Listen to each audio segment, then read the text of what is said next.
সাকিব আল হাসান খেলবেন শ্রীলঙ্কার বিপক্ষে ওয়ানডে সিরিজ, এমন একটা গুঞ্জনের পালে হাওয়া লেগেছে হুট করেই। ওয়ানডে সিরিজের আগে তিনি দলের সাথে যুক্ত হবেন, অন্ততপক্ষে একটা ম্যাচ খেলার সুযোগ মিলবে তার। এমন গুঞ্জনের সত্যতা ঠিক কতটুকু তা জানতে cricket operations chairman Nazmul Abedin ফাহিমের সাথে যোগাযোগ করে খেলা ৭১। তিনি এ ব্যাপারে এখনো কিছু জানেন না বলে জানিয়েছেন। তবে ঘনিষ্ঠ সূত্রের দাবি, সাকিবকে ফেরানোর ব্যাপারটা বোর্ড সভাপতি নিজেই দেখভাল করছেন।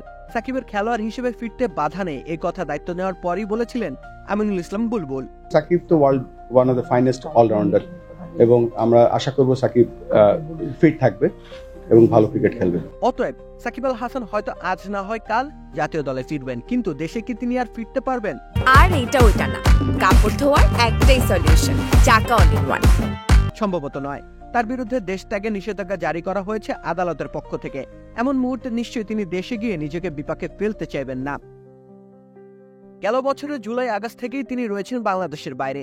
2024 সালে ভারতের কানপুরে শেষবার সাকিবকে দেখা গিয়েছিল বাংলাদেশের জার্সিতে। ঘোষণা দিয়েই টেস্ট ক্রিকেটকে বিদায় জানান তিনি। তার সুপ্ত বাসনা ছিল চ্যাম্পিয়ন্স ট্রফি খেলার, কিন্তু নানা জটিলতায় চ্যাম্পিয়ন্স ট্রফির দলে আর জায়গা হয়নি সাকিব আল হাসানের। এরপর তিনি কি আর জাতীয় দলে ফিরবেন কিনা সে নিয়ে হয়েছে নানা আলোচনা সমালোচনা। দেশের মাটিতে নিজের ক্যারিয়ারের শেষ আন্তর্জাতিক ম্যাচ খেলার বাসনাও ছিল সাকিবের। তবে বর্তমান পরিস্থিতিতে সেই বাসনা পূরণের সম্ভাবনা যে একেবারে ক্ষীণ তার বলার অপেক্ষা রাখে না। সাকিব আল হাসান টেস্ট ও টি-20 ছেড়েছেন আনুষ্ঠানিকভাবে, তবে ওয়ানডে ক্রিকেটটা তিনি খেলতে চান সেই বার্তা অবশ্য দিয়ে রেখেছিলেন।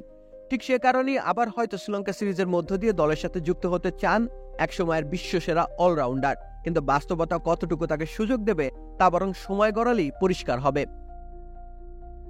রাকিব হোসেন রুম্মান, খেলা ৭১।